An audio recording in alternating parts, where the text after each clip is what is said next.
இன்னைக்கு பெற்றோர்கள் சரியான பிள்ளைகளுக்கு ஆறுதலாக இல்லாததன் காரணமாக அந்த பெற்றோர்கள்ட்ட கிடைக்க வேண்டிய அன்பு வேற எங்கேயோ தகாத முறையில் இருக்கிற நேரத்தில் இந்த பெண்ணு என்ன செய்யறான்னு சொன்னா ஷரியத்தை பார்க்க மாட்டேங்கிறா, இஸ்லாத்தை பார்க்க மாட்டேங்கிறா, போய் விழுந்துடுறா. அப்போ ஒரு ஆறுதல் செய்யக்கூடிய வீரியம் உங்களுக்கு புரியுதா? இப்போ ஒரு கணவன் மனைவிக்குள்ள பரஸ்பர ஆறுதல் இல்லாததுனால எத்தனை பிரிவுகள். நான் என்ன கேட்கிறேன், ஆறுதல்ன்றது சாதாரணமானது கிடையாது. உள்ளத்தில் புத்துணர்ச்சி ஏற்படுத்தும் இந்த ஆறுதல், உள்ளத்தில் தெம்பை ஏற்படுத்தும் இந்த ஆறுதல், மோட்டிவேஷனை ஏற்படுத்தும், உத்வேகத்தை ஏற்படுத்தும் இந்த ஆறுதல். படைத்தவனை எவ்வளவு ஆறுதல் சொல்றான் உங்களுக்கு?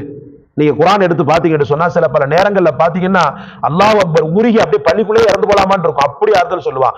லா தக்னது மிர் ரஹ்மத்தில்லாஹ், அழாத, கஷ்டப்படாத, உனக்கு நான் இருக்கிறேன், எந்த காரணத்தை கொண்டு நிராசை அடைஞ்சிடாத.